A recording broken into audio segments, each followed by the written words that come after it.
angkut ke bengkel ya. Terus ikuti kita channel Jaga Mutu dan mari kita dengarkan musik ini.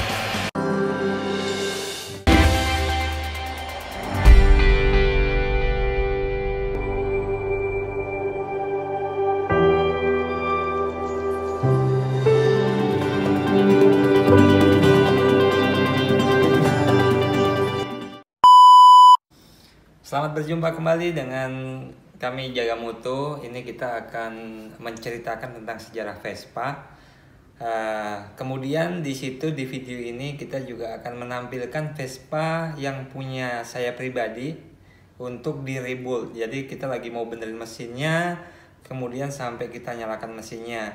Nanti setelah ini kita akan melakukan pengecetan di Vespa. Nanti ikutin terus video sampai selesai supaya kalian paham apa yang saya akan sampaikan di channel Jaga Mutu. Oke, assalamualaikum. Selamat berjumpa dengan kita Jaga Mutu.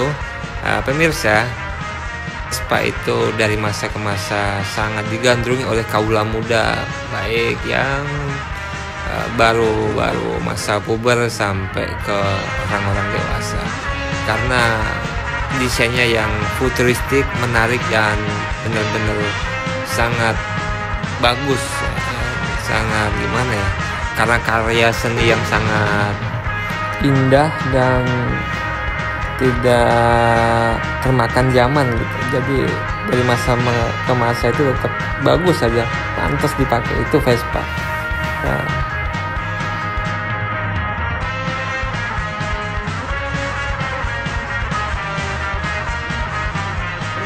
Saya yang akan kita rebuild, terus nanti kita akan bongkar mesinnya. Setelah ini kita akan pasang kembali dan nyalakan mesinnya ya. Oke. Beginilah penampakan Vespa Sprint tahun 74 yang kami miliki, dan insya Allah ini kita akan rombak habis. Kita rombak mulai dari mesinnya, ini kita angkut dulu nih. Kita angkut ke bengkel ya. Terus ikuti kita mulai dari pembongkaran mesin. Jadi mesin kita turunkan dulu dan kita cari spare partnya, lalu terus ikuti ya. Ini spare partnya, ini bodi yang udah dilepas mesinnya serta bannya, dan kita akan renov habis ya kan. Habis ini kita mau cat juga. Kira-kira pemirsa seperti apa nih warna catnya yang untuk Vespa Sprint tahun 74 ini? Tunggu dan saksikanlah langkah selanjutnya.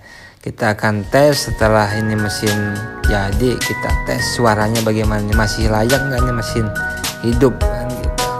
Oke, terus ikuti Jaga Mutu channel.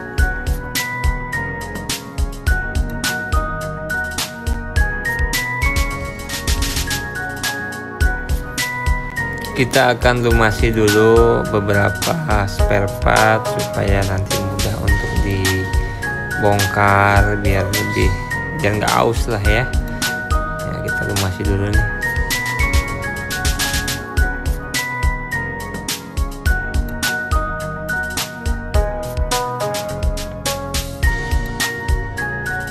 Dan ini penampakan gigi persneling yang kayaknya agak kocak dikit lah. Nanti kita akan carikan lah alternatifnya di mana.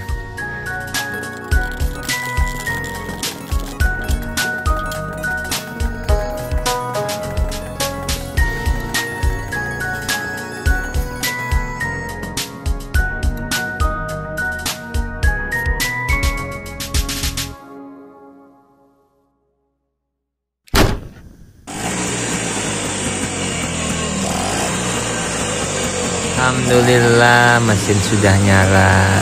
Kita dengerin kekhasannya bunyi dari mesin Vespa. Oke, lanjut. Kita akan benerin dulu semaksimal mungkin di mesinnya. Kemudian rencana juga ini mesin akan kita turunkan lagi untuk dicat bodinya. Yang penting jalan dulu dah. Oke, tunggu di lain kesempatan ya untuk pengecatannya. Terima kasih.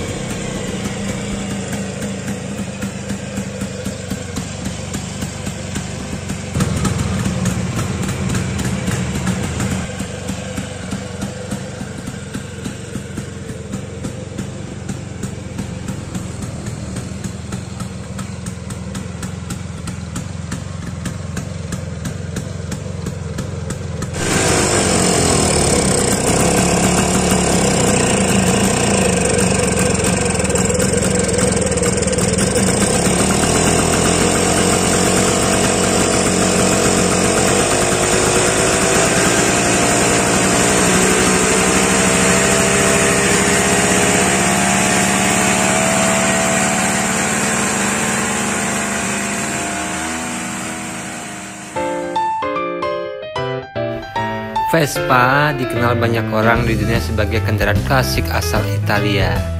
Awal abad ke-20, Piaggio sibuk memasok furnitur untuk kapal mewah lokal, yaitu lokalnya itu untuk Italia dan kurang lebih negara-negara tetangganya.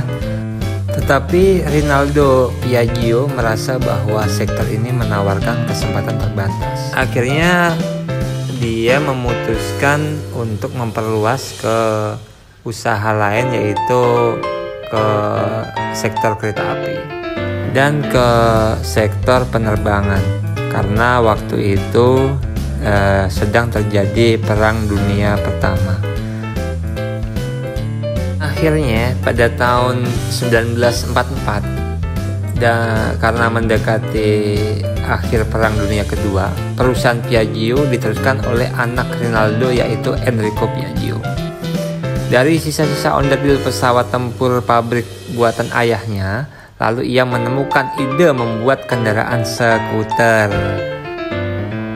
Upaya pertama adalah skuter yang dirancang oleh Renzo Spolti dengan kerangka penahan beban.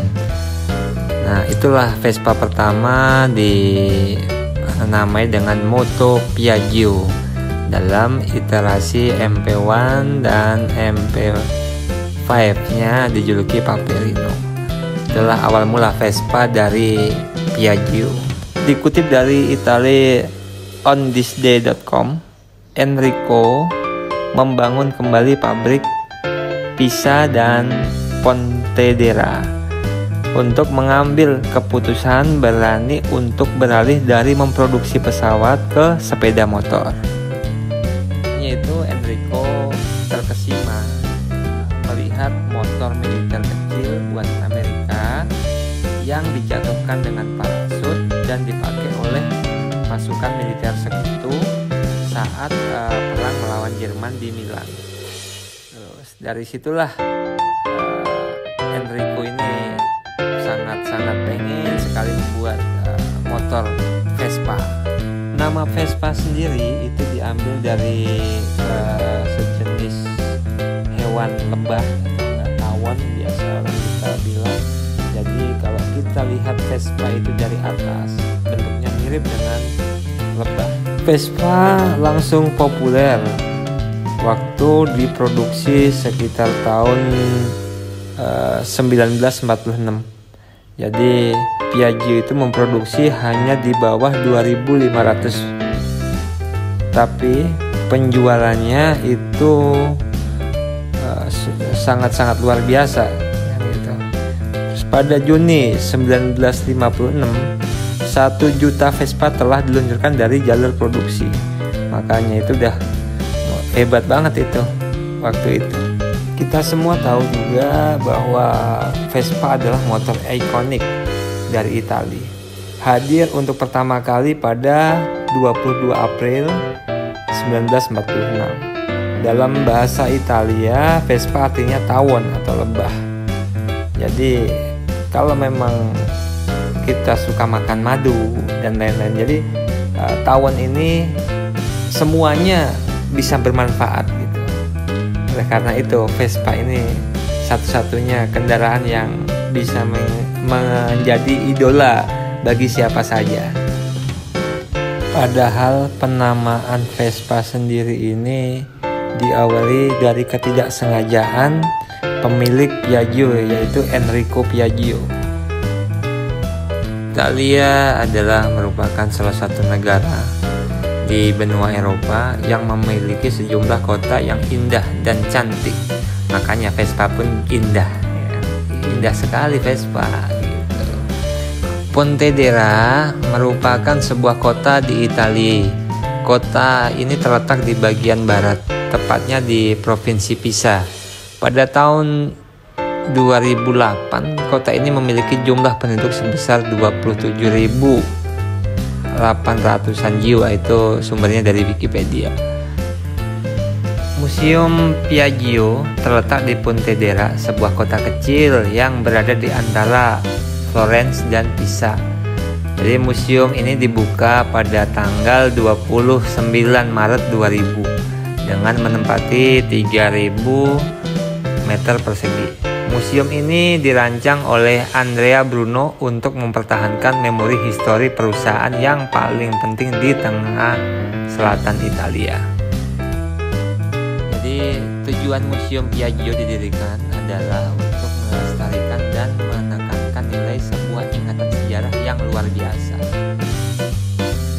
Jadi tujuan intinya adalah untuk menceritakan kisah tentang perusahaan dan melalui itu pengembangan industri, ekonomi, dan masyarakat Italia.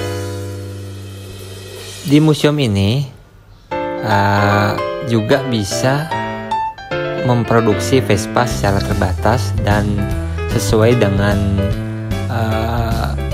keinginan pengunjung gitu. Jadi mamanya kalian datang ke museum ini, milih nih Vespa mana nih yang mau kalian pesen. Nanti akan dibuatkan sesuai dengan Vespa keluaran tahun berapa. Lalu uniknya itu satu Vespa itu akan ditandatangani oleh Salvador Dali. Jadi keren kan? Gak ada yang lain jadinya gitu.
Di dalam museum juga nanti kita akan diperlihatkan tentang film dokumenternya masa-masa pembuatan Vespa di waktu-waktu tahun-tahun dulu lah.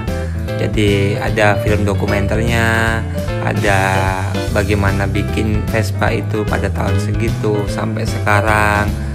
Jadi di situ kita banyaklah ilmu yang kita akan dapat waktu jika kita berkunjung ke museum tersebut. Ya, inilah keistimewaannya kita main-main ke Italia sambil cari sejarah, tahu sejarah Vespa. Kalau kalian ke Italia, jangan lupa ya kan, mampir nih ke museum ini supaya kalian lebih punya tambah wawasan, tambah edukasinya, tambah ilmu lah tentang Vespa. Jadi nanti waktu balik ke Indonesia, kalian udah bisa menikmati Vespa dan tahu sejarah Vespa yang sebenarnya. Jadi terus ikutin. Setelah berkunjung ke museum, jangan lupa kalian juga pergilah ke tempat-tempat destinasi wisata di Italia. Banyak sekali di sana tempat-tempat wisata, sempat ada pantai, ada bukit-bukit, view-nya bagus-bagus lah. Ada tempat makan, pokoknya ajib lah kalau memang mau berkunjung, mau ke sana. Di Italia itu sangat menarik lah dari suasananya, malam, siang, pagi. Aduh, tempat belanjanya juga banyak yang murah. Jadi asik lah pokoknya.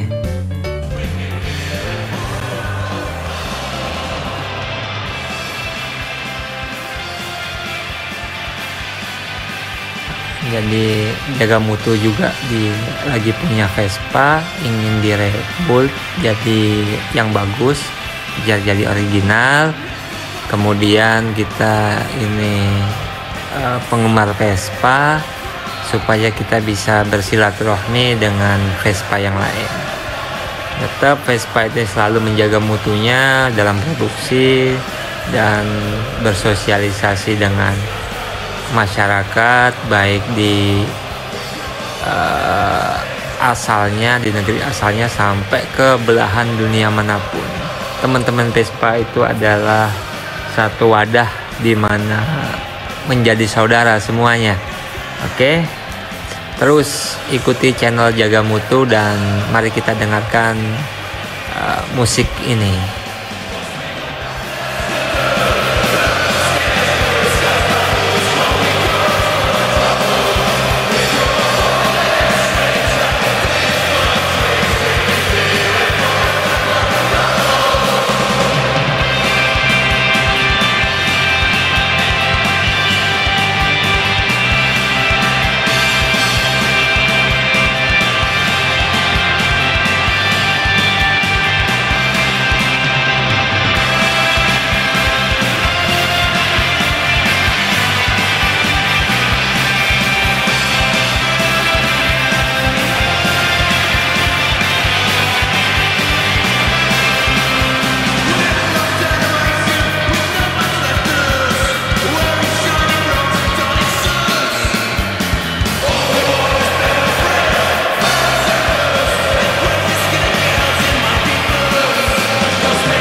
Menariknya komunitas Vespa di mana saja berada, baik di Indonesia bahkan di luar negeri, semua saling bersaudara. Setiap kita bertemu sama teman-teman Vespa, kita udah menjadi saudara. Jadi enaknya ini kita berkomunitas tapi kita tidak ada saling membedakan dan selalu menjaga kualitas kita dalam gaul, dalam segala hal. Bahkan dari tongkrongan Vespa sendiri itu akan menjadi motivasi dan menjadikan tempat di mana bisnis-bisnis kecil bisa tumbuh, dari mulai aparelnya, dari mulai industri kreatifnya dan lain-lain lah. Jadi semua itu kalau kita itu gabung dalam komunitas, dalam wadah komunitas, itu nanti akan terbentuklah personal-personal yang bisa menjadi lahan bisnis. Oleh karena itu, mari kita tetap jaga persaudaraan, jaga idealisme kita, jaga komunitas kita, jaga segalanya untuk saling bersinergi antara satu dan yang lainnya. Oke, sekian Jaga Mutu melaporkan dan membuat teman-teman ini bisa saling mengikat erat. Jadi ikuti terus, nanti setelah ini Jaga Mutu pengen mereview hasil Vespa yang Jaga Mutu punya untuk dicet, supaya nanti dari mulai awal pengecetan bagaimana sampai hasil akhirnya bagaimana, nanti kita akan tayangkan dalam episode Vespa Jaga Mutu. Jadi terus ikuti Jaga Mutu untuk melihat informasi tentang Jaga Mutu ini. Kita biasanya untuk edukasi tentang desain grafis, tentang entertainment dan lain-lain. Jadi tetap ikuti terus Jaga Mutu channel supaya kalian tidak ketinggalan informasi dari Jaga Mutu. Jaga persatuan, persaudaraan, kita tetap saudara. Oke? Terima kasih. Wassalamualaikum warahmatullahi wabarakatuh. Terima kasih juga saya sampaikan kepada teman-teman yang sudah berkontribusi untuk mengirimkan beberapa gambar atau beberapa video yang kita kemas dalam satu wadah di Jaga Mutu ini. Terima kasih sekali nih, kita bisa buatkan untuk kalian yang sangat-sangat sederhana.